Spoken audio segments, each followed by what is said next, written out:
Probably the most emotional moment that we saw in this press conference from President Trump was when he directly engaged with one of the reporters who asked a question. She was from the BBC Ukrainian Service, and she asked him about Ukraine's need for more Patriot missiles. Have a listen. Where are you from? I'm from Ukraine. Oh, so my question to you is whether or not the US is ready to sell anti-air missile systems Patriot to Ukraine. We know that Russia has been pounding Ukraine really heavily right now. Are you living yourself now in Ukraine? My husband is there. Wow. And I can see you're very, it's amazing. And me with the kids, I'm in Warsaw actually, because he wanted me to be. Is your husband a soldier? No? He is. He's there now? Yeah. Wow. That's rough stuff, right? That's tough. And you're living here? In Warsaw. And you're a reporter? I am. Good. So let me just tell you, they do want to have the missiles, okay, as they call them, the Patriots.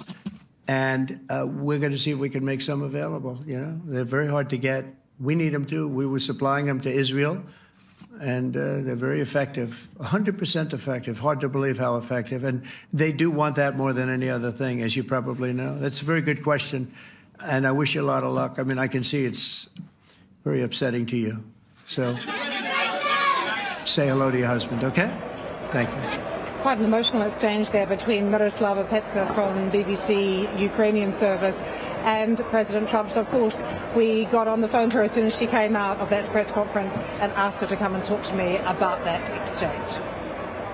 It felt really overwhelming to me because, it's sort of a personal issue that you're not usually talking about that to politicians. Not just politicians, the President of the United States. Absolutely, and I was not ready to disclose my family situation with him, but because he asked, I couldn't really lie to him. And in Ukraine, the army is 1 million strong, so many men are fighting on the front lines, and the reality is that some of the journalists, female journalists, have their husbands on the front line, and that was my situation. It really seemed to resonate with him, what you had to say. Can you tell us about not just your husband, but your situation and your child as well?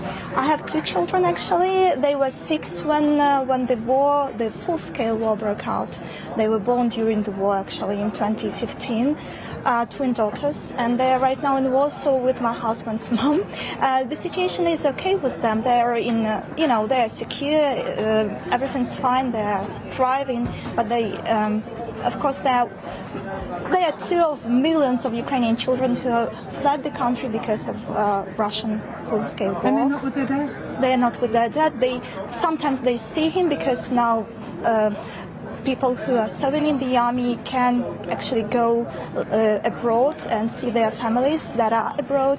But to me, it's also very personal because as a journalist, I have to be in my home country. I have to be in my homeland. I have to tell the story, and it's really agonizing feeling that I'm not there. I'm not in Ukraine, and you have to choose. And it's really, really hard for me to be in Warsaw. The city is nice, but I have to be in Ukraine, but I can't because no one can care for my children. And you asked the question, if you dropped me onto the streets of Kyiv right now and I asked any Ukrainian, what do you need? They would say Patriot missiles. They would say Patriot missiles, and this is correct because, today is the mourning day in Dnipro, in the city of Dnipro. 18 people died in Russian missile attack. And Russia has been pounding Ukraine with missile and drone attacks lately as never before. So many people died in Kyiv, in all big cities, and it's really getting. There's a feeling that it's really getting more dangerous to live in all of Ukraine, and people are getting desperate, and we know from our sources that Ukraine desperately needs more air defense systems like Patriot, at least 10 of them, and we know that it's the US who can provide those, and the question is whether or not the US is willing to sell them. That's why I asked that question, because I know this means life or death for Ukrainians. If there are enough Patriots in Ukraine, it means that more people will survive.